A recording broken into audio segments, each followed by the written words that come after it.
بسم الله الرحمن الرحیم. اولوتان رین عادیله.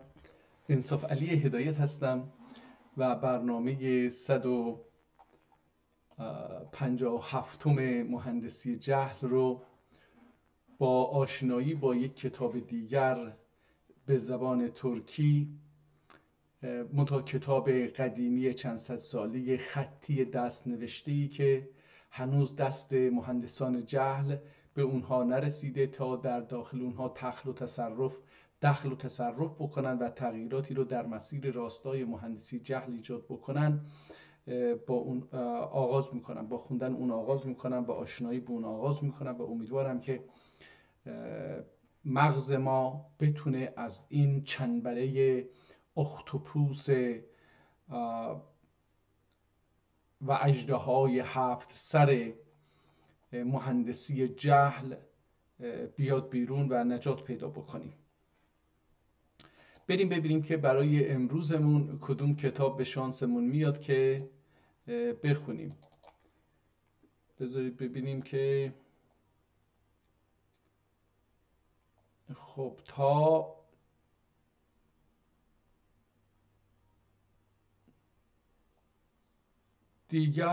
دیروز مشق اویغوری رو خوندیم، یعنی تا اینجا فکر کنم گلشن اسرار شاهدی رو امروز باید باز بکنیم. فکر میکنم که این رو نخوندیم دیروز، حالا باز بکنیم ببینیم که این آیه این بعد دیدیم. بریم یک کتاب دیگر رو از قرآن ترکی، این بسیار ببینیم که چه چیزی نوشته. طبق این تاریخی که در بالای این صفحه گذاشتن، من اول محاسبه بکنم که این کتاب در چه تاریخی نوشته شده. امروز 1447 هجری قمری هست. ازش کم بکنیم، گفته شده که در این کتاب 737 هجری قمری نوشته شده، یعنی 710 سال پیش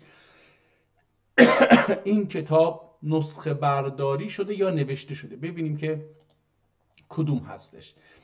اول مثل همیشه یه نگاهی به ظاهر کتاب بندازیم، ببینیم که این کتاب در کتابخونه در چه وضعیتی نگهداری میشه، در کجا و به چه شکلی نگهداری میشه. کتاب رو باز کردم، ما جلد رو الان نمیبینیم و میبینیم که تقریبا شیرازی کتاب آسیب دیده.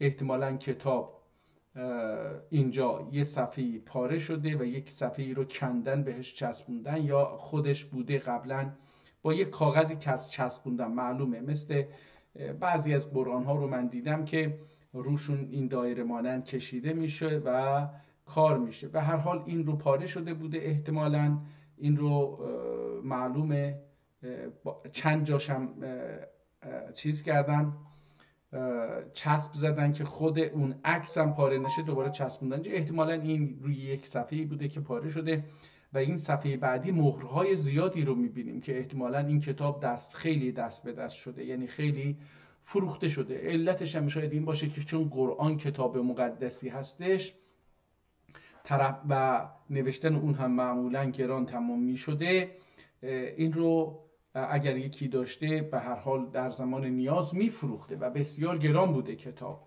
در نتیجه مثل یک سرمایه بوده برای کتاب. هر کتابی در گذشته یک سرمایه بوده، مثلا یک سکه طلا بخرید، یک تعدادی سکه طلا بخرید و نگه دارید، برای اینکه نوشتن یک قرآن یا یک کتاب خطی دستی ماها فرصت میبرده، به خصوص اگر چیزی مثل قرآن باشه، کتابی مثل قرآن باشه که واو اینو نگاه کنید، این چقدر زیبا نقاشی و تذهیب کاری شده، طلاکاری شده.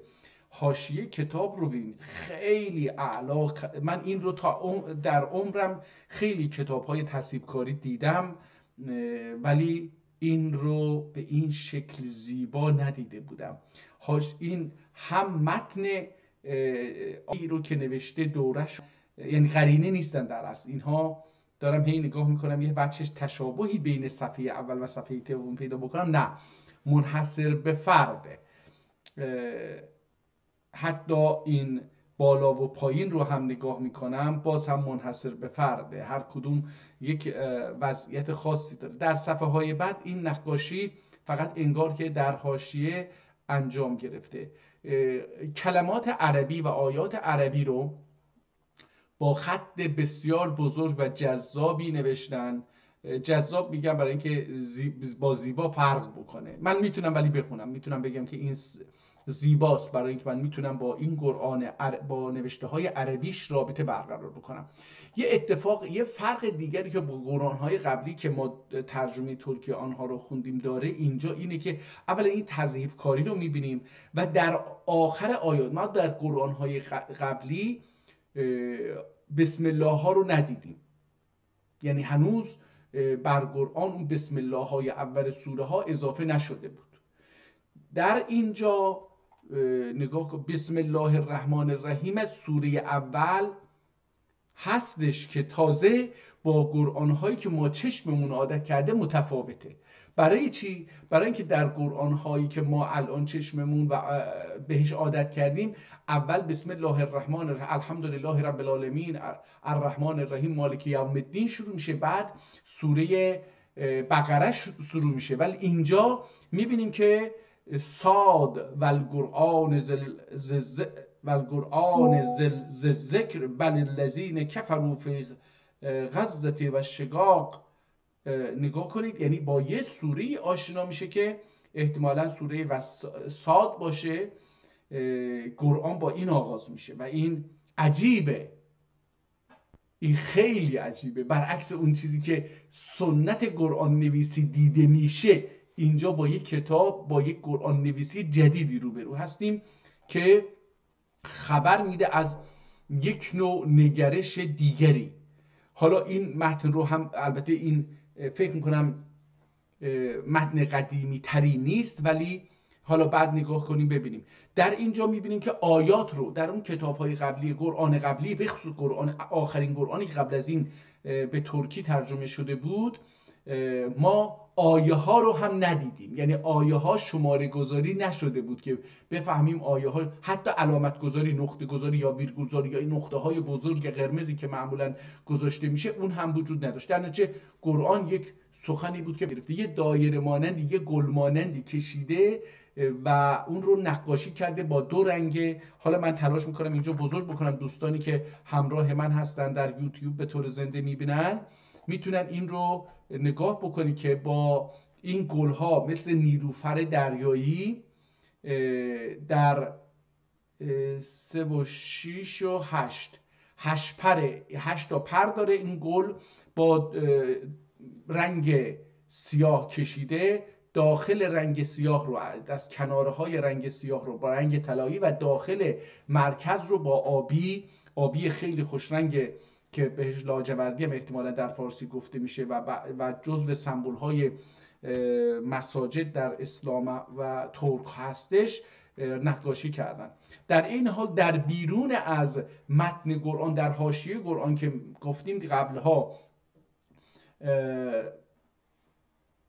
برای حاشیه نویسی معمولا گذاشته میشه، اینجا هم میبینیم که در صفحه سمت راست در بالا، از وسط به بالا یک تصویب کاری خیلی زیبایی انجام گرفته.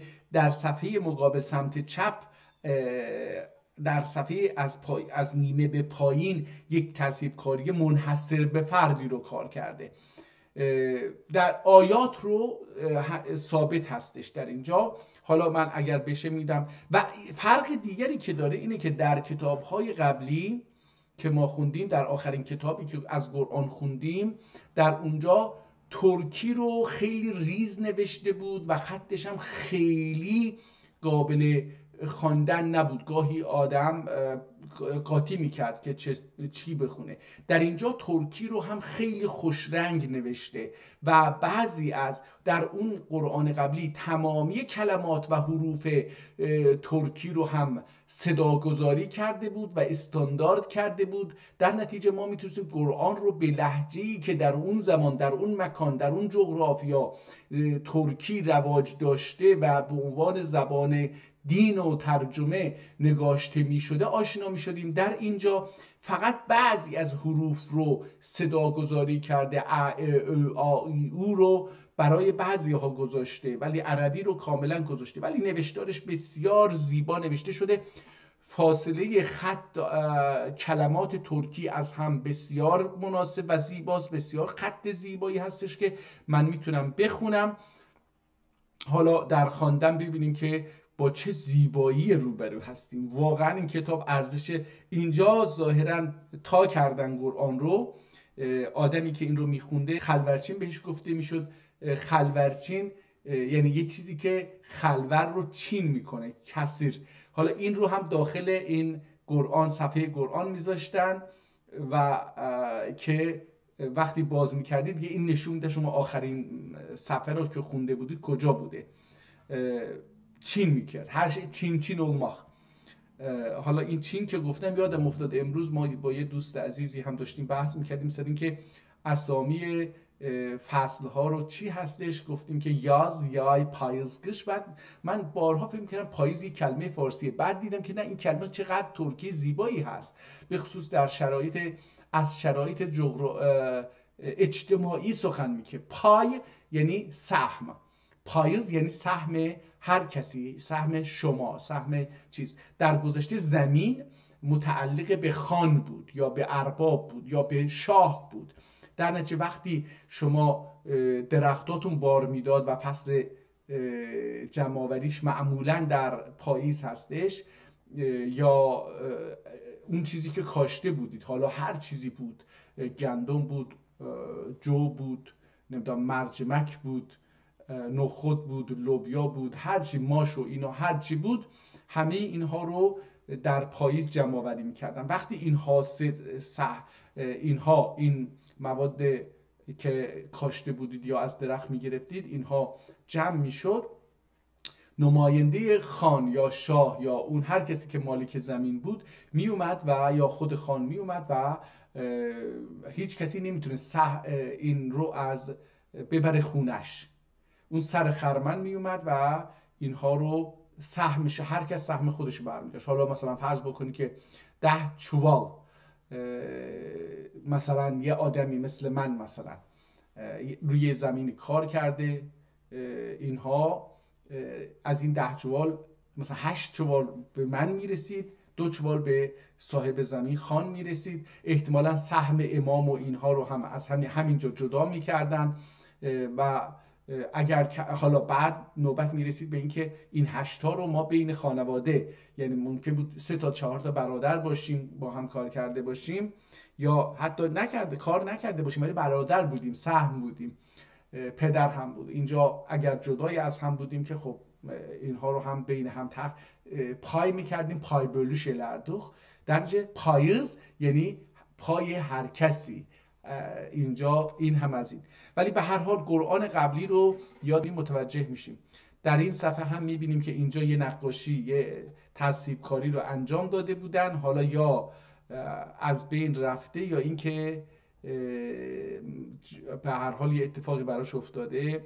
اینجا با یکی دیگه مواجهیم که خیلی هم نوآورانه این در صفحه های هر صفحه یه طرح جداگانه‌ای داره، یعنی به قدری زیبا. اینجا نگاه کنید، اینجا دیده میشه، به نظر میاد که حالا بعضی از صفحه ها ظاهرا پاک شده یا چجوری بگم، نکشیدن از اون طرف. بذار ببینم، حالا اینو ببرم بالا ببینم. بله، این عکس اون صفحه است، از پاک نشده.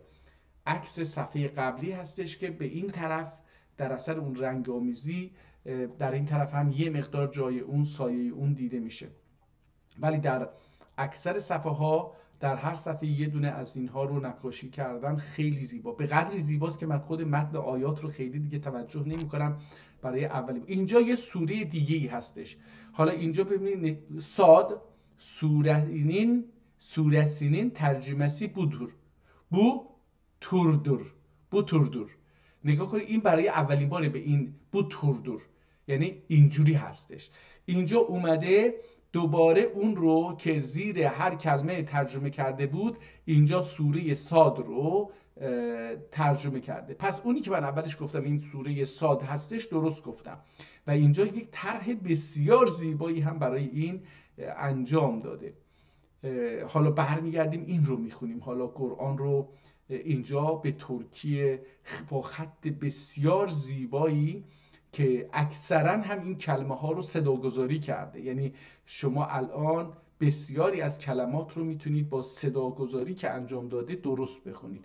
دیگه لازم نیست من که ترکی بلد نیستم اینها رو غلط گلوت بخونم،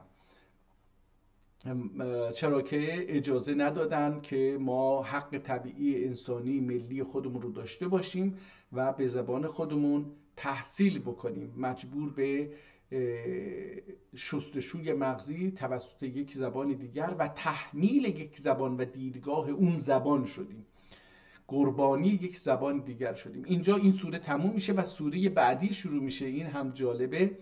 حالا ببینیم چند صفحه است. این 724 صفحه هم هستش که در 362 صفحه PDF جای گرفته. اینجا سوره رو که تمام میکنه با یک طرح خیلی جالبی شروع میکنه. دوباره بسم الله الرحمن الرحیم، تنزیل الکتاب من الله العزیز الحلیم، انا انزلنا الیک الکتاب بالحق فاعبدوا الله. خیلی زیبا، خط زیبا، طراحی هاش بی‌نظیره. هر صفحه یک طراحی دیگری داره و متفاوت. البته اینجا مثلا من یادم یکی مثل همین رو قبلا دیده بودم، ولی جالبه، بسیار جالبه. حالا اینجا یه کاری که انجام داده اینه که هم در زیر کلمات عربی تک تک کلمات رو ترجمه کرده و هم در آخر این سوره‌ای که عربی هستش و زیرش زیر تک تک کلمات و آیات ترکی رو نوشته. در آخر هم که میرسه به پایان سوره دوباره اون رو از نو ترجمه میکنه. خیلی خط زیبایی داره که من میتونم هم عربیشو بخونم هم ترکیشو بخونم و هم اینکه آخر سوره هم که برسیم اون رو نگاه کنید. سوره از زمر، سوره سنین از زمر، سوره سنین ترجمه‌سی بوتوردور. نگاه کنید، بوجوردور. ما امروزه در تبریز و آذربایجان بوجوردور یعنی اینجوریه، بوتوردور یعنی اینجوریه هستش نوشته. این رو هم اینجا میبینیم که بسیار زیبا نوشته شده. در اینجا هم بعضی از کلمات رو میبینیم که ترکی ها رو صداگذاری کرده. در نتیجه خیلی هم زیبا این کار رو انجام داده. خیلی زیبا، خیلی کار بی‌نظیریه، بی‌نظیره. حالا دیگه من حواسم از این رفتش که آیا اینجا یک سوره دیگه شروع میشه. Bu sure 82 ayettir. Takminin 219 kelime. Takminin yani tahminen با خ ننوشته، این رو با قاف نوشته. takminin 239 با تی دسته‌دار ننوشته، اینجا با تی دو نقطه نوشته. 9 kelime turdur. تقی 5000. حالا این این تایی هستش، نئی هستش، نقی 5000 فی حرف توتور. اینجا حتی اومده شماره حروفی هم که خیلی دقت بکنید. یک حرف کار جدیدی شد، سوره قبلی یادم نیست نگاه نکردم. اینجا گفته bu sure 82 ayet turdur. این سوره 80 و 80 گفته، نگفته 80. 82 آیت دور، 82 آیه هستش. tutur. تخمینن 210. این تقی چی هستش؟ یه چیزیه. تقی من 219 کلمه دور. حالا این تقی چی هستش نمیدونم. من گفتم تخمین، نه اون تخمین نیست. اینجا تقی یک عددیه. تقی من احتمالا مثلا نمیدونم 9219 کلمه. 9 değil. این تقی یک کلمیه هستش که کلمه توتوردور. حالا با دوباره همون تقی یا 5090. حالا دوباره اینجا یک کلمه به کار برده که یتی، احتمالا یتی 97 harfidir. 5000 اینجا هم میگه که اون تقی عدد نیست. حالا متوجه شدم. گفته که 1239 کلمه و اینجا گفته تقی 5097 یتی harfidir. این هم 5097 حرفه. اومده یه کار زیبایی کرده، حتی حروف آیات قرآن رو هم شمرده تا دخل و تصرفی درش نشه. این هم یه کار زیباست. و بعد کار سوره حامیم، تنزیل الکتاب من الله العزیز الحکیم غافر الذنب و القابل التوب شدید العقاب، عد نداره، شدید العقاب ذی الطول لا اله الا هو الیه المصیر. این هم حامیم احتمالاً نمیدونم سوره تنزیل باشه اسمش. دوباره مثل همون اینجا، ولی اون آبی ها از بین رفته. اون گل هایی که در پایان آیات میذاشت و یه طلایی و آبی بود، حالا اون آبی فقط تو مرکز هست، در حاشیه ها اون داخل گلپرها از بین رفته. یارپاخلارندا آرادن جدیبده. اینجا کلمات ترکی رو یه مقدار توضیحات بیشتری داده، احتمالاً در نتیجه صفحه خیلی پر دیده میشه. از هر دو صفحه در یک صفحه اون نقاشی تصحیب کاری رو کشیده. یه مقدار حالا شلختگی رو درش میبینیم، یعنی اون زیبایی که اول کار ایجاد کرده بود اون رو نمیبینیم. هر جا که کلمه الله رو نوشته، اولا خیلی بزرگ نوشته، ثانیاً الله رو یه جوری نوشته که داخلش خالی باشه و داخلش رو شدم احتمالاً در گذشته هم اگر بوده متوجه نشده بودم. این نقاشی کرده داخل کلمه الله رو و زیبا نوشته، کلمات رو دونه دونه ترجمه کرده، توضیح احتمالاً هم توضیح داده باشه.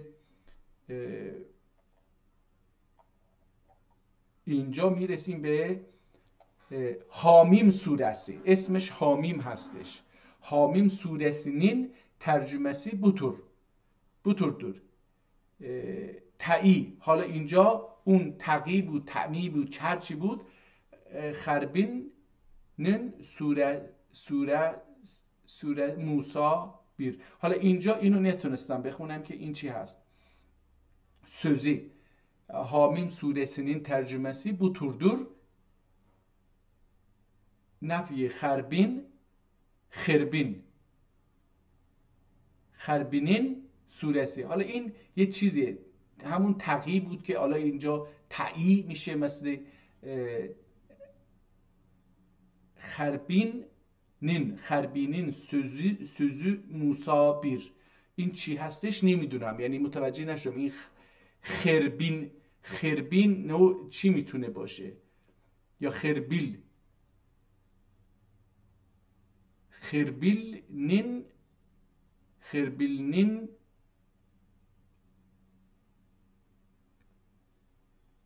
خ هستش. خربیلنین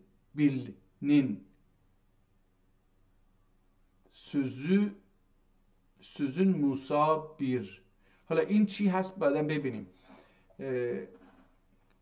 خربیل gibt dizardı فرعون بوز دونیندن. حالا اینو برمیگردیم بخونیم ببینیم که چی هست.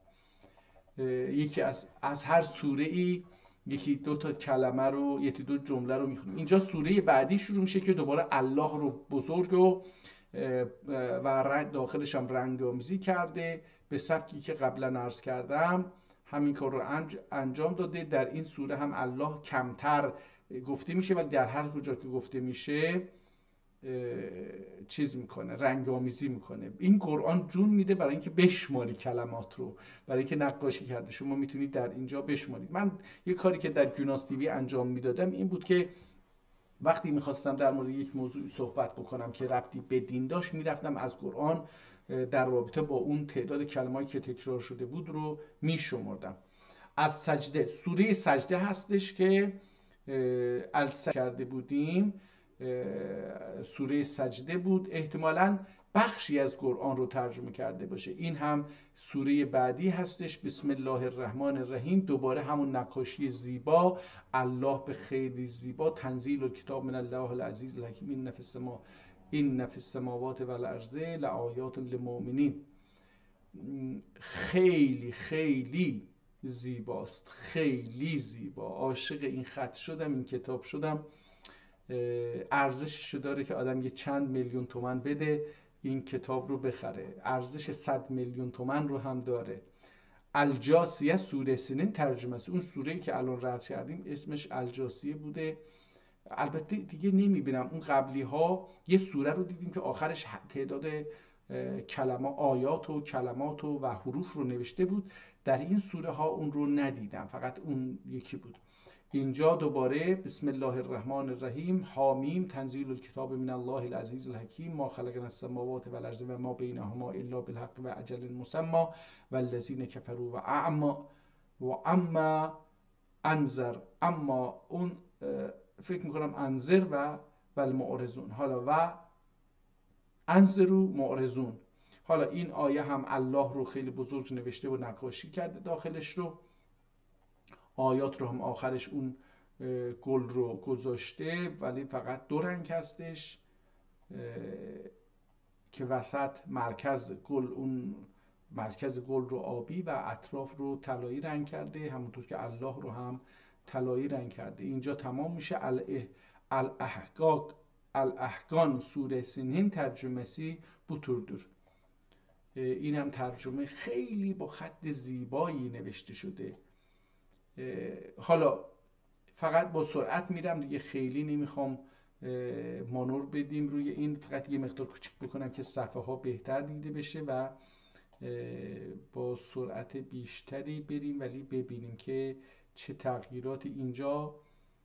تغییرات رو به نظرم خطش یه مقدار تغییر کرد، ولی همون خط اندازه قلمی که استفاده میشد تغییر کرد.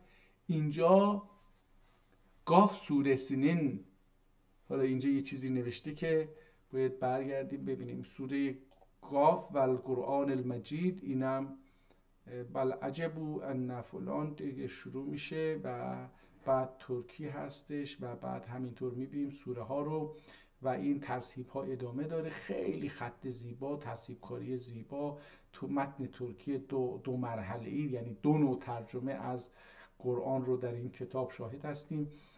یکی در زیر کلمات عربی و یکی در وحوت والارضی و هو العزیز الحکیم، ما له ملک السماوات والارض یحیی و یمیت و هو علی کل شیء قدیر. این هم این سوره هستش، ولی اسم سوره در بالا نیست، دیده نمیشه. نگاه کنید اینجا هم احتمالا اینجا هست. اینجا سوره، بذارید ببینیم اینجا چی گفته. یه چیزی اینجا گفته سور الحل بالتسع و عشرون. احتمالاً دوستان من اینجوری دارم به این نتیجه میرسم که این قرآن در چند جلد نوشته شده. در نتیجه ما یه جلدی رو در دست داریم که از اونجای شروع کردیم و قبل اون رو متاسفانه ندیدیم. حالا من تلاش میکنم با یه مقدار با سرعت بیشتری بریم جلوتر، ببینیم که برسیم به آخر قرآن. خیلی همون خط و همون کار تصحیح کاری زیبایی که روی قرآن انجام داده. در بعضی از صفحه ها در هر 2 صفحه تصحیح هست، در بعضی از صفحه ها در 1 صفحه تصحیح هست و در صفحه دیگه تصحیح نیست. و بالای هر سوره هم که آغاز میشه اسم سوره در داخل یک کادری که دوباره تصحیح کاری شده، سوره النبع 40 آیه. اینجا هم سوره و شماره آیه هاشو نوشته که چند تا آیه هست، نازعات و اینها. رسیدیم تقریبا به سوره های خیلی کوچیک. احتمال میدم همونطور که عرض کردم، احتمال میدم که اینجا هم سبح اسم ربک الذی خلق فسوی، اینجا به این سوره رسیدیم که اسم سوره را هم در بالا گذاشته، مکیش هم نوشته که مکی هستش، یعنی بعضی از این سوره ها رو خیلی زیبا کار کرده. بله رسیدیم تقریبا اقرا باسم ربک الذی، اینها رو هم دیدم. و بذار ببینیم قرآن با این جلد کتاب قرآن عظیم الشأن رو اینجا میبینیم که به 3 رنگ احتمالاً جلد شده بوده. متاسفانه بخشی از جلد آسیب دیده. جلد کتاب حال مثل کیف بسته می شده در نتیجه برای چیز، اما با این حال می بینیم که صفحات کتاب چقدر آسیب دیده. اینجا یک کار جدیدی که اینجا داریم می بینیم، آخرش یک کادر بتونیم یه تاریخی ازش در بیاریم از اینجا. فرق من ابتلاع تحریر هذا الدفتر الاخیر والواضح والترجمة والتفسير بيد العبد الفقير إلى الله الغني الخبير محمد ابن شيخ يوسف ابن باري، يعرف بين أصحاب السيد الخطاط بعد موت احتمال بعد مؤن عظیم و عذاب معز احتمالا باشه یا چی، این نمیدونم. مؤن عظیم و عذاب علیم بسبب القتل من المسودة السقیم و نسخة العقیم. نسخه هم عقیم مونده. و صح بقدر الوسع و صح بقدر الوسع و الامکان فی انواع اللسان به اونل. این حالا اینجا این نه هست، پس بالا هم باید باشه. این به اون الملک دیان فی یوم العاشر شهر شعبان سنه 37 و 700. خب اینجا ما با هم تاریخش در مورد اصلا خود نویسنده توضیحات بسیار زیادی داده. دوباره این رو بزرگترش میکنم که خیلی بهتر دیده بشه. فرق من ابتلاع تحریر هذا الدفتر الاخیر، میگه از این دفتر آخر تحریر نوشتن. تحریر میدونی که به معنی آزادی هستش، آزاد کردن کلمات بر روی کتاب، آزاد کردن فکر بر روی کتاب. خیلی کلمه زیبایی هست. آزادی فکر، آزادی نوشتن. تحریر هذا دفتر، این دفتر در میگه در چه ازش فارغ شدم، راحت شدم. اخیر و الواضحی که دفتر اخیر و واضحی هستش، و ترجمه هم ترجمه هست و تفسیر. اون قسمت دوم سوره ها تفسیرش هم هست. حالا چه کسی نوشته؟ به ید العبد الفقیر الی الله الغنی الخبیر، به دست بنده فقیری که محتاج خداوند خبیر هستش. اسمش چیه؟ اسم نویسنده محمد ابن شیخ یوسف ابن باری. محمد پسر شیخ یوسف پسر باری. یعرف بین اصحاب، در بین دوستان شناخته میشه. به چه چیزی شناخته میشه؟ سید الخطاط. مردم ایشون رو به نام سید الخطاط میشناسن. بعد این نون، چون نون رو در زیر همه جا اینجوری مینویسه، این رو باید مون بخونیم. بعد حالا مؤن عظیم و عذاب علیم.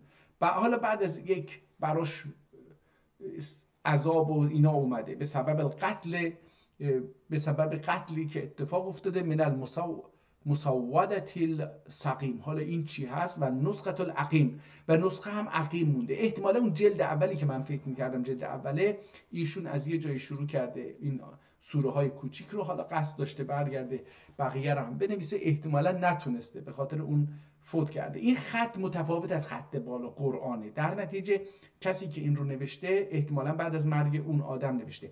البته با رنگ قرمز این عربی رو هم ترکی ترجمه کرده، ولی من راستشو بخواید خیلی ریز و تو دل هم نوشته و صداگذاری هم کرده، خیلی دیده نمیشه، مگر اینکه آدم اونقدر بزرگ بکنه که این صفحه نمیدونم اون وقت کیفیت خوندنش رو داشته باشه یا نه.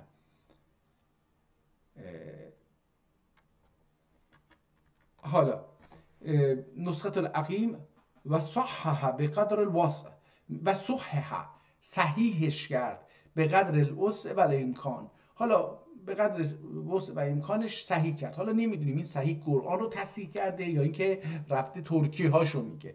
فی انواع لسان، البته میگه در انواع لسان ها و زبان ها. احتمالاً ایشون در کارش قرآن رو به زبانهای مختلف می نوشته، ترجمه می کرده. یکی از کارهایی که من قبل عرض کردم ترک ها انجام می دادن این بود که هم از منابع دیگران زبانهای دیگر به زبان ترکی ترجمه می کردن و هم کتاب ها و منابع خودشون رو به زبانهای دیگری که تحت حاکمیت اونها و حتی بیرون از حاکمیت اونها بودن هم ترجمه می کردن.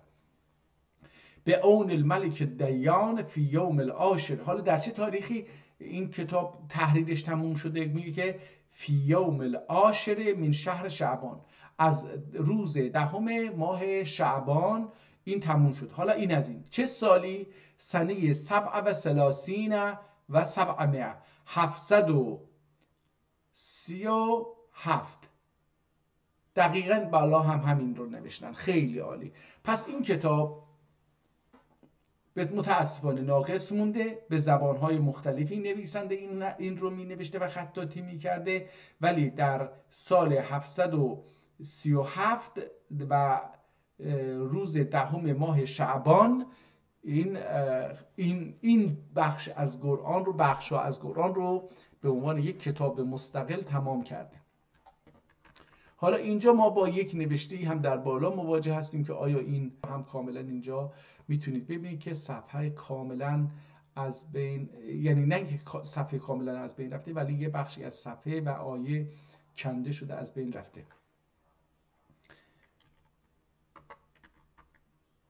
اینجا من تلاش میکنم که ببینم آیا این قرآن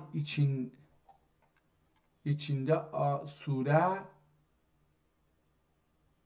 نین ilkinin harfleri bin neçali. حالا اینجا این خط رو نمیتونم بخونم، این خطی که به قرمز نوشته اینو نمیتونم بخونم. قرآن içinden surelerinin ilkinin harflerinin نیچالیه.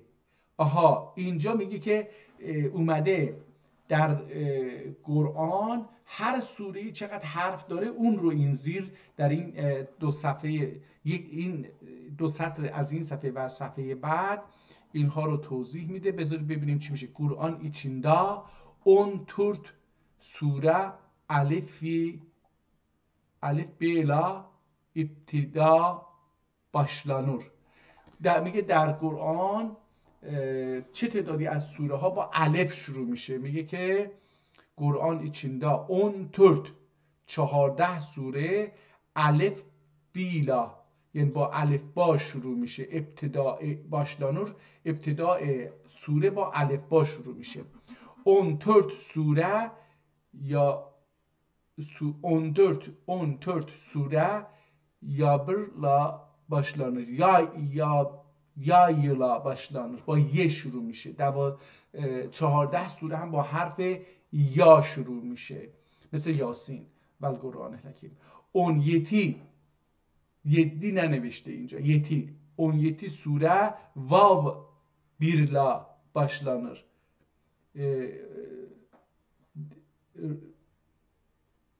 17 سوره هم با حرف واو شروع میشه. 8 سوره قاف birla başlanır. 8 سوره هم با حرف قاف شروع میشه. 7 سوره ها bir başlanır.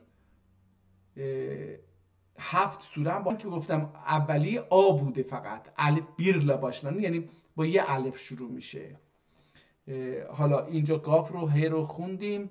اطلاعات بسیار جالبی درباره قرآن میده.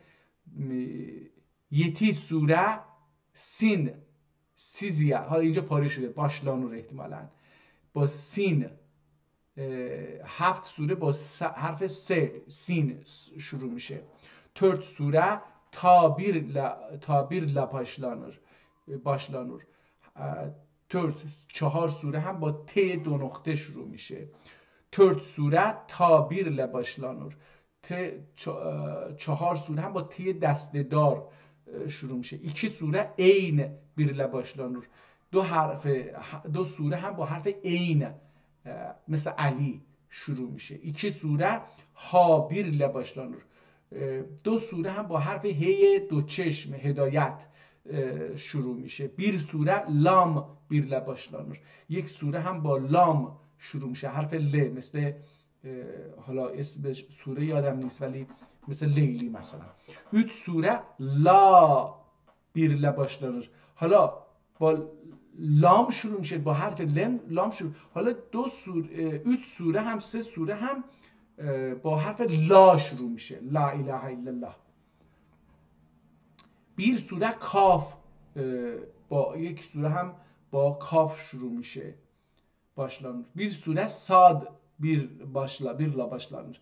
1 سوره هم با حرف ساد مثل صابون، صادق başlanır. 1 سوره نون birla başlanır. 1 سوره هم با حرف نون مثل نان şuru میشه. Gamur Kur'an içinde Allahu Allahu Billahu Tallahu Lillah 2790 turur. میگه در داخل قرآن، در کل قرآن، مجموعه قرآن، gamur قرآن içinde، کل قرآن içinde Allah، کلمه الله و الله بالله تالله لله، این کلمه ها خود کلمه الله، بعد والله و بالله و تالله و لله، اینها والله و بالله و تالله قسم هستش. خود قرآن در قرآن قسم میخوره. خود الله مثلا الله اسم الله هستش، لله برای الله. اینها میگه که چقدر 2790 تردür. 2000 یا ایه الذین آمنو 809 تردür.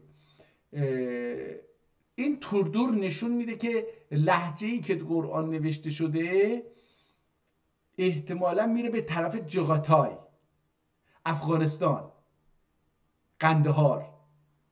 احتمالاً ترکیه این چیز ترکیه جغتای باشه که دیدیم شاه اسماعیل صفوی هم اشعارش رو به همون ترکی که ترکیه ادبی وقت بوده.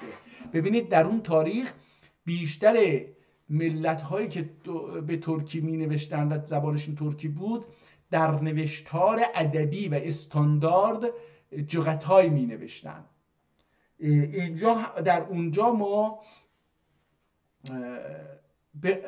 البته عثمانی نه، عثمانی مثل آذربایجان یه چیز می نوشت، اما احتمال میدم که این به لهجه جغتای خیلی نزدیکه یا اون هستش.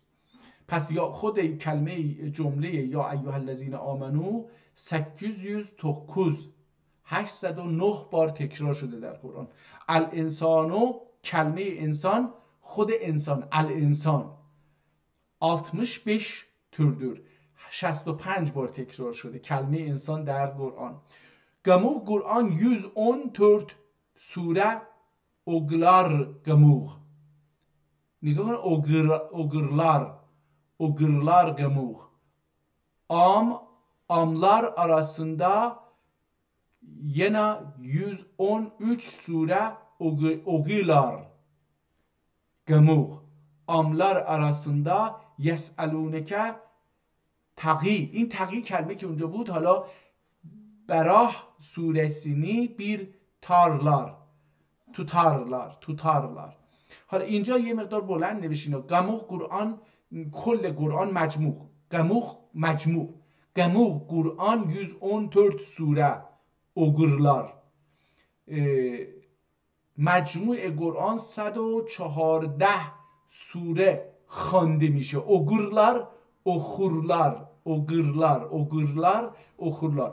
دوباره اینجا جمله gamur amlar arasında، کل در میان عوام اینجوری arasında ya gemuk kulle amlar arasında yana 113 سوره اوگورلار. حالا این چی هستش؟ یه 14 بود، حالا اینجا میگه در میان اینها 113 سوره قرائت میشه. amlar در میان عموم، arasında yana میشه. گموغ amlar arasında بازم مجموع عوام در میان عوام عموم. یسالونک، حالا این یسالونک حالا این تقیید چی هستش نمیدونم، خیلی هم دیدیم این رو قبلا ولی متوجه نشدم. برات suresini bir tutarlar. میگه که معمولا یسالونک سورسینن تقی، حالا برات سورسین یکی فرض میگیرن. اونجا گفتش که 114 تاست. حالا میخواد بگه چرا 113 تا گفته؟ میگه برای اینکه سوره یسالونه و سوره این برات رو یکی فرض میکنن. اینجا آملار منظورش عوام ملت احتمالا نباشه، عموم اونها که در کار دین و قرآن به خصوص دست دارن، اینجا منظورش اون هستش، نه عوام عموم ملت نیست. حالا یعنی از این گل قول، یعنی از این قول دا 112 سوره اوگلار. حالا این باز هم یعنی گنه از این قول. حالا نمیدونم این چی هستش، میگه قول اندک، ازن یعنی کمترین قول. حس جدی رو میگه ها. بعضیا میگن که قرآن تحریف نشده، اینجا میگه آقا نه. بعضیا میگن که قرآن 113 سوره است، بعضیا 13 سوره خونده میشه، ببخشید 112 سوره خونده میشه و این هم دوباره تره. و معوضتین فی قرآن، معوضتین تاین فی قرآن دین دیز tutmazlar.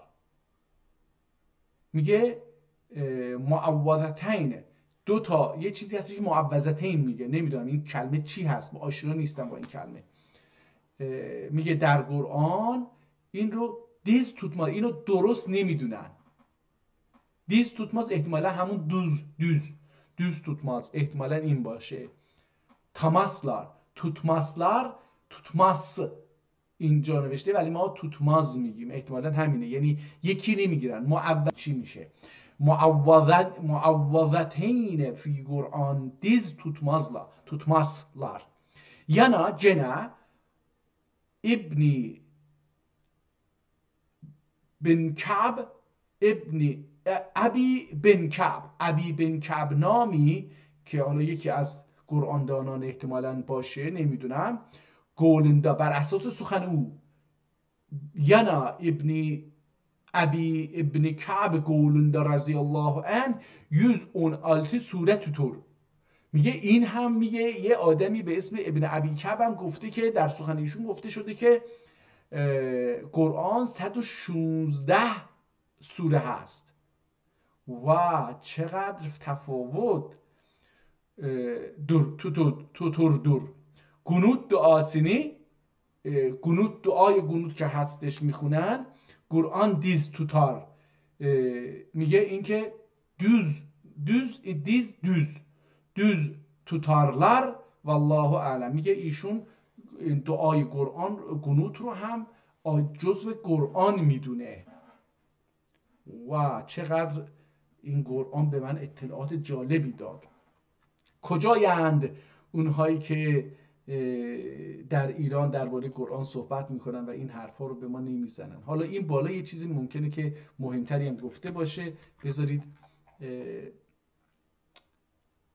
اینجا bu iki سوره مدینه لغ توتور، این دو سوره هم در مدینه چیز شده که اینجا و این صفحه دوباره اینجا پاره شده. متاسفانه یه چسبی چسبوندن روی آیه افتاده، ترکی آیه، بخش ترکی آیه افتاده.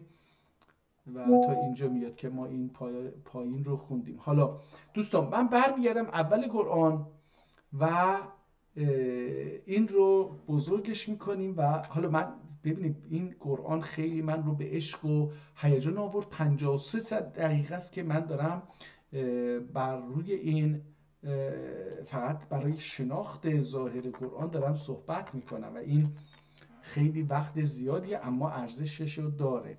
این در داخل این چیزی که تذهیب یه لا اله الا الله احتمالا باشه. این چی هستش؟ نه لا اله الا الله نیست.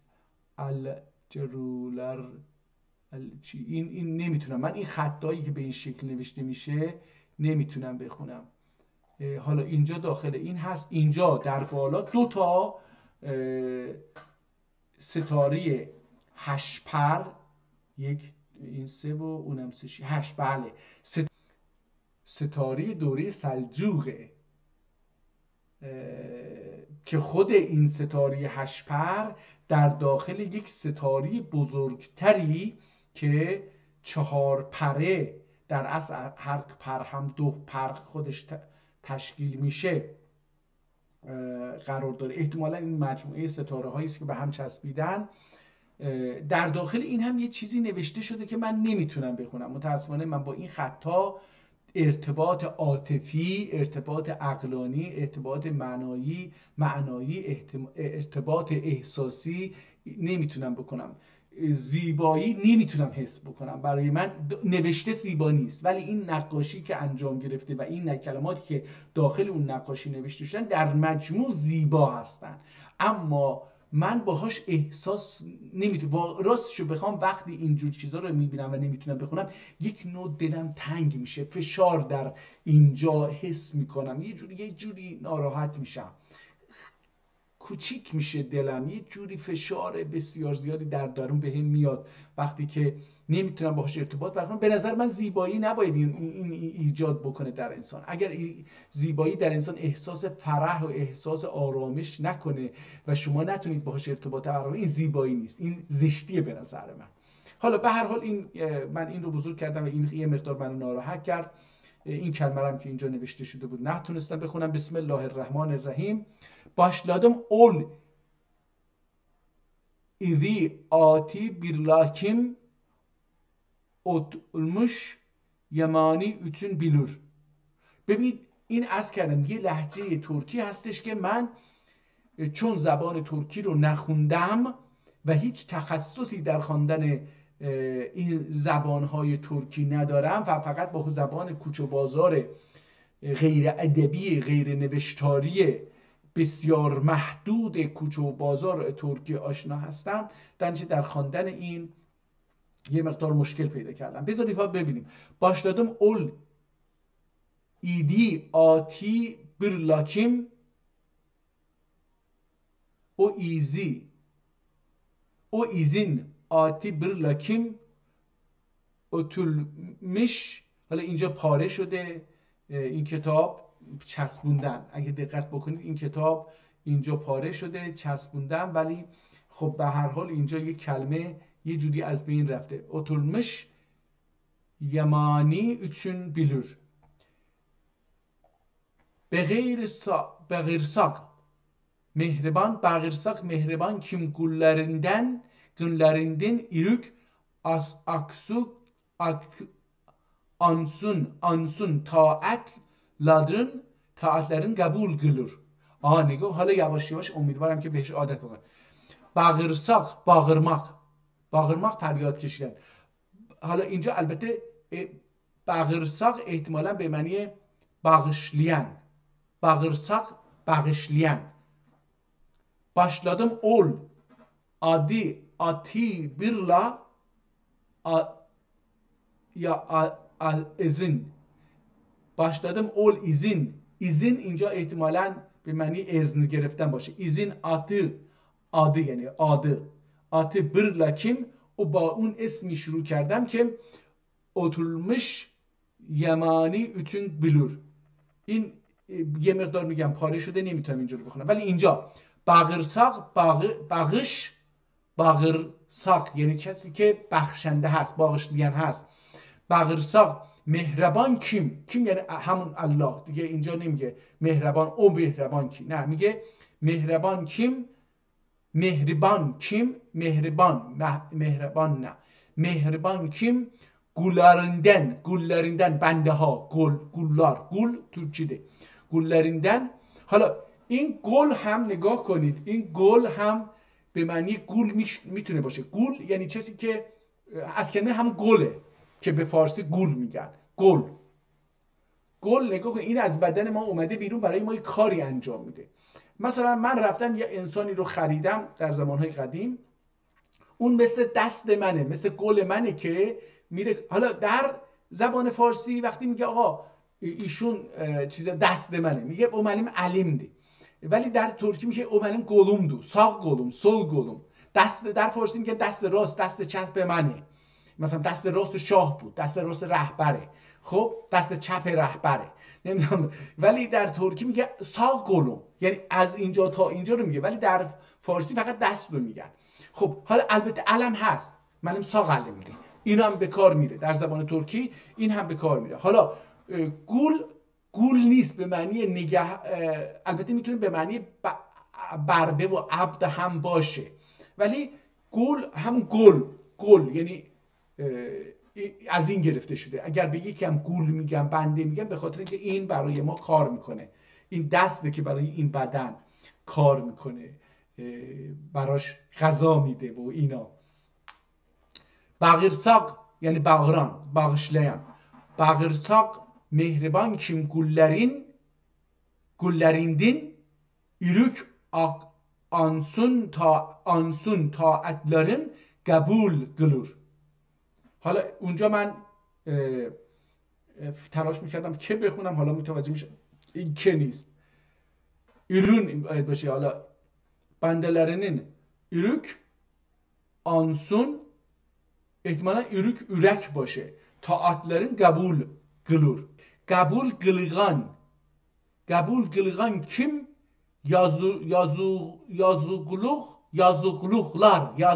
yazıklıklar. نگاه کنید خیلی زیبا. kabul kılgan یعنی گفتم این لهجه چغاتای هستش. من در این لهجه بسیار بسیار ضعیفم. درسته که تو همین برنامه‌های زنده 4 تا کتاب یا 5 تا کتاب چیز رو تلاش کردم بخونم، بعد هم گذاشتیم نخوندیم. kabul kılgan kim? yazıklıklar yazdığın ortar. حالا اینجا به چیز میفتم میگه ساد. حالا این ساد رو چه ترجمه میکنه؟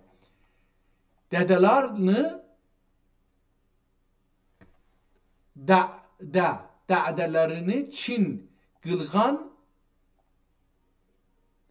kılgan izi hakkı tenriligim hakkına ana atırırmış kim va'delerimi rast tükürümün. بله این دقیقاً به لهجه یا ترکستان، حالا ترکستان که امروزه دیگه یه جغرافیای خیلی بزرگی هستش، یا به معنی احتمالاً جغاتای هستش. من دیگه البته ازبکی رو گوش کردم یکی دو بار در رادیو و اپی هم دانلود کردم که ازبکی رو ببینم، باش آشنا بشم. به ازبکی هم نزدیکه، ولی خب من در ازبکی یک جمله نخوندم بگم که ازبکی چی هست، ترکی ازبکی، ولی خیلی به نظرم به اون صدایی که به گوشم میاد به اون میخوره. حالا ساد رو که اینجوری معنی کرد و من هم خیلی متوجه نشدم که چی هستش. والقرآن ذکر بل الذین کفروا فی عزت و شقاق. احتمالا میگه که yemanın Kur'an atlıq yerliği haqqı pənd turur ügüt öğüt hemen ögüt yena oluq Kur'an atlıq yırlığım birlayant içarmen. این میگم من متاسفانه این رو خیلی چیز ندارم. حالا برای اینکه این خسته خیلی خسته کننده، البته اینجا بهتر نوشته شده، بذار ببینیم. و قال الکفر یا کافر و قال الکافر و زاهدا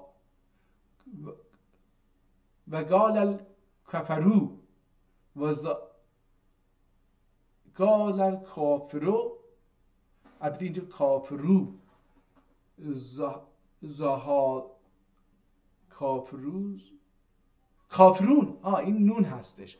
قال الکافرون هذا ساحر کذاب. اینجوری باید بخونیم. حالا این کذاب رو هم به یه زیبایی نوشته. این خود قرآن خوندنش باید با خط چشم آدم عادت بکنه تا بتونه هر کتابی رو باید با خطش چشمتون چند صفحه رو بخونید، چشمتون با نوع نوشتن و چرخش قلم برای ترسیم صداها به شکل حروف بر روی کاغذ یا بر روی یک چیزی آشنا بشه که ایشون این صداهای که در ذهنش داره و میخواد به شکل کلمه بنویسه و باید این صداها رو تبدیل به علائم استاندارد که حروف عربی ترکی عربی گفته من میگم به اون تبدیل بکنه و این رو به هم بچسبونه، چه شکلی قلم رو حرکت میده. مثلا حالا من اینجا و قال الکافرون هذا ساحر کذابون. حالا این کذاب مثل لذاب هستش، تازه اونم مثل نداب. حالا باید این رو با یه مقدار آشنا باشی با قرآن تا بدونی که مثلا این کافرون هستش، کافروزه نیستش، این هوندا نیستش. حالا هاندا اینجا داده میشه، هاندا ساحرن لذاب یا لداب یا نداب هم نیست. اینجوری باید بفهمیم. این تغییر چی هستش؟ این تغییر رو ایدیلار ایتی آیتی بله. تگی احتمالا و به جای و به کار میره، نمیدونم، چون و رو اینجا تگی ایدیلار گفتند. آیتی الکافرونه کافرلار هادا بو ساهرون سهر گلغان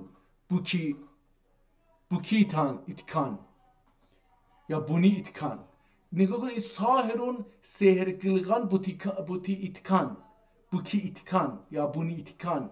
حالا این دیگه مثلا برای من این لهجه خیلی چیز میکنه. یلغانچه تردür، یلغانچه تردür، ترور یا ترور کذابه. حالا یک آیه دیگر هم میخونیم، این میریم فقط ترکیه‌اش از اون طرف بخونیم. اجعل آلهةً الها واحدا قıldı mı؟ سوال قıldı mı؟ تپونغلاری گفتیم که تپناغ یعنی عبادتگاه، معبد. تپونغلاری اون چیزایی که بهشون عبادت میشه. نمیگه ببینه اله رو الله اسم اللهه، اسم خاصه، اسم مشخصه، ولی اله اسم خاص نیست، اسم عامه، معلوم نیست برای چه چیزی گفته میشه. اله اسم نکره هست، برای همین میشه تپونغلاری، اونهایی که بهشون عبادت میشه. خیلی معنی زیبایی کرده. الهن bir tapınık ya bir tapınığı, ilahen vahiden bir tapınığı. İnne hâdâ hakikat üzere bu leşey'in ecabun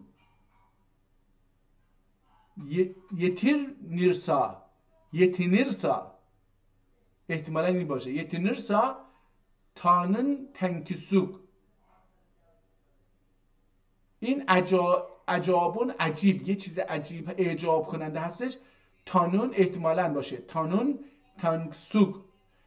این ترکی، من با ترکی آشنا نیستم، این مشکل من هست دوستان. نمیتونم بخونم، ولی اگر تلاش بکنیم میتونیم بخونیم. حالا من این سوره رو برم آخرش اینجا ببینم چیزی نوشته. سوره ساد suresinin Sad suresinin tercümesi puturdur. Yani tilmaçı, tilmanc, dilmanc tercüme. Diye nemici tercüme. Mige yani tilmançısı, tilmançısı, tilmançısı turdur. این هستش. tilmanc dilmanc. tilmanc د و ت به هم تبدیل میشن. tilmanc dilmanc tilmancısı turdur. این هستش. یعنی bir تیلدین تقی یا همون چی نمیدونم چی بوده، bir tilina bildirir küçük turdur. Bir tilden, til همون dil. Yani bir tildin bir tilka یا bir tilna. کا اینجا نون خونده میشه. bir tilna bildirir. یک دلی رو، یک زبانی رو به زبانی دیگه میفهمونه، نشون میده. این ترجمه رو داره میگه که یعنی چی؟ تیلمانچısı یعنی چی خود تیلمانچı؟ میگه یعنی bir tildin نغنی bir tilina bildirir. یک زبانی رو به زبان دیگری نشون میده. این ترجمه خیلی زیبا، خیلی زیبا. چوچیتور، چکمک یعنی میدونیم که کوچ کردن دیگه. کوچ کردن از کلمه کچ گرفته شده. چکمک یعنی از جایی به جای دیگه رفتن. یعنی bir tilden bir tilina bildir köçür. اون دانش یک زبانی به زبانی دیگه çöçmak میکنه. Bu surenin küprani Davud ile ve David ile aç sözü içinde turur. Süleyman sözü yima bar tenri azze ve cel Davudga narsalarını birmiş irdi. این ترکی هستش که عرض کردم احتمالاً ترکیه به نظرم میاد ازبکی باشه. به نظرم میاد ترکی ازبکی باشه. برای من سخته. در نتیجه همینجا اینو میذارم و میذاریم برای یه روزی که من بتونم زبان ترکی رو خوب بفهمم و بیام اون وقت به کار این. و میتونم اینو اینجا باید بگم که یه مقدار حوصله بکنم بخونم، یه چند صفحه از این رو بخونم، با این ترکی آشنا میشم. این ترکی سخت نیست برای من مواد اصلی زبان ترکی رو دارم. اون تو آب و گل من زبان ترکی هست. تنها مشکلی که هستش یکی لهجه و یکی که این در آب و گل من تعداد لغاتی که وجود داره خیلی کمه و من ادبی اونها رو هم نمیدونم.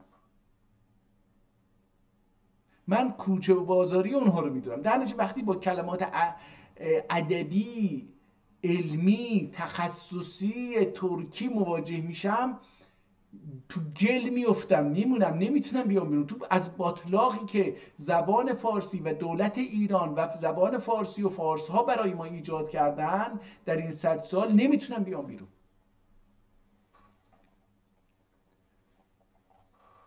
Bu saat sure حالا اوگوش تلیم دیالیم کیپ رو معنی کرده خودش. اوکوش دیالیم مترجم حالا زیرش نوشته که اوخماخ اوکوش تلیم دیلیم. حالا راکی داوود ایلا یلاقچ رسول نبی پیغمبر. داوود رسول نبی پیغمبر و üç sözü ve aç sözü içinde turur سلیمان. میتونم کاملا میفهمم چیه. اگر آدم حوصله داشته باشه میتونم دونه دونه کلمه ها رو بشکافم بگم که داخلش چی هست. ولی میگم خیلی ضعیفن تو زبان ترکی. بارتنگری عزوجل داوودگاه نارسالارنı narsalarını birmiş irdi. Onkin Yalavaç یک کلمه است. حالا بالا هم بود یالواچلارگا حالا معنیش چیه نمیدونم، ولی مطمئنم که این یالواچ هستش. یالواچلارگا یعنی جمع میبنده این دو.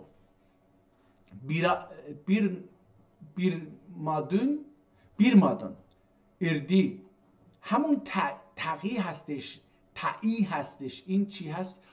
اول بوتورور کیم آنکار خلیفلیق بیرمیش ایردی. تعینا دوباره همون کلمه هستش، اینجا تایی هستش. تعینا اول توردور کیم تمو آنن الگیندا یومشار ایدی موم تک بلور ایدی. Mumtek bulur irdi. Anın ya inün birla kubayarlıklar itar irdi. خیلی راحت، یعنی اگر 10 صفحه رو بخونم به راحتی هم میفهمم و هم میتونم کلمات رو از هم جدا بکنم، تشخیص بدم که چی هستش. کتاب بسیار بسیار جالبی بود. امروز باز هم باید الله تبارک و تعالی رو شکر بکنم که عمر دیگری داد و من با یک ترجمه دیگری از قرآن که خیلی تخصصیه، خیلی مقدسه در نزد ترک ها و با خط زیبایی نوشته شده بگم.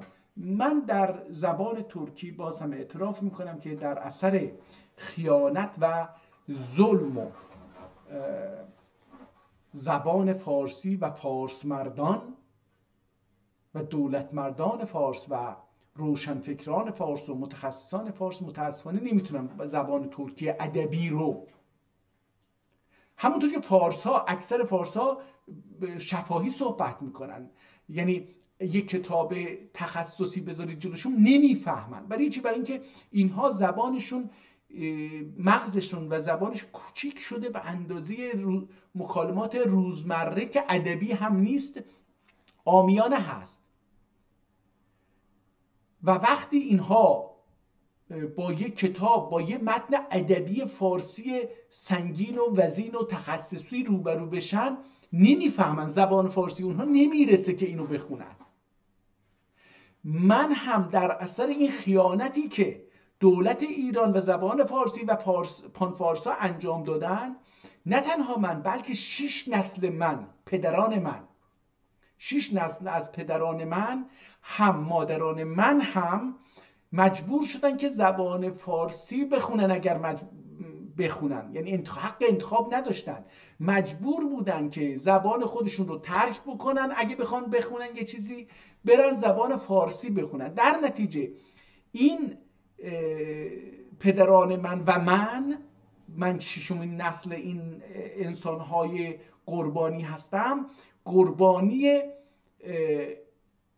زبان فارسی و فارسمندان و دولتمردان دیکتاتور زبان فارسی و دیکتاتوری زبان فارسی شدیم و مکالمات روزمره ما هر روز نسبت به روز قبل کوچکتر گیره و جای اون رو لغات فارسی و زبان فارسی گرفت که ما باهاش کاملا هم راحت نیستیم و معنیهای درون اون رو و احساسات درون اون کلمات رو نمیدونیم و درست به کار نمیبریم. در نتیجه ما در انگلیسی میگن شرینک کرده، یعنی کوچکتر شده این سخنان و کلماتی که روزمره در زبان ترکی به کار برده میشده، هم روزمره کوچکتر شده. در نتیجه یک انسان ترکی که روزمرگی ها رو صحبت میکنه و در زبان خودش آموزش ندیده و دیپلم و لیسانس و دکترا و فوق دکترا و اینها رو نگرفته، در زبان خودش تمامی علوم و کتاب ها رو نخونده، خب قاعدتا وقتی با یک کتاب تخصصی روبرو میشه نمیفهمه. همونطور که فارس ها 90% فارسا نمیتونن فردوسی رو بفهمن. البته فردوسی قابل فهمه، حالا بعضی از کلمات رو ازش بگذاریم، ولی مثلا حافظ رو، مولانا رو، حتی اینها رو هم تا حدودی میفهمن. به نظر من تا حدودی میفهمن. شاید هم به خاطر این میگم تا حدودی میفهمن که من چون در زبان فارسی درس خوندم، این کتاب رو خوندم، میفهمم، فکر میکنم همه میفهمن. من چه تعداد دوست دارم که بتونن اینها رو بفهمن، ولی مثلا با یکی دو تا دوست فارسی که داشتم، مثلا اهل سواد و اینها بودن، اینها هم وقتی میرسیدن به کتاب‌های سنگین فارسی خیلی زود خسته میشدن، میذاشتن. این دلیل بر این که آگاهی ندارن.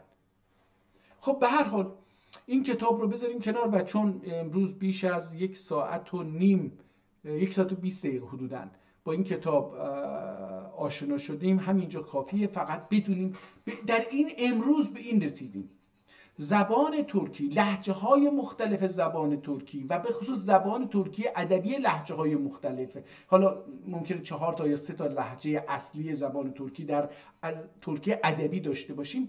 اینها در نوشتن کتاب‌های بسیار تخصصی مثل قرآن توانا هست. و اینکه امروز ما نتونستیم، من نتونستم این کتاب رو بخونم ترکیشو، این نشون میده که یک دولتی من رو از زبان خودم، از زبان تخصصی خودم، از کتاب‌های تخصصی خودم که پدران 6 نسل قبل من نوشته اند، گفتیم چند سال پیش، حدود 710 سال پیش این کتاب رو نوشته اند، نتونم بخونم. یعنی دیدید که من بخش عربیشو بهتر از بخش ترکیش خوندم که تاریخشو خوندیم و اسم نویسنده رو هم خوندیم. بسیار به هر حال ضعف ما رو این کتاب نشون داد که ما در زبان ترکی نخوندیم. ضعیف هستیم. نه اینکه ضعیف هستیم، فقیر مطلق هستیم. من در زبان فارسی 1000 برابر زبان ترکی اطلاعات دارم.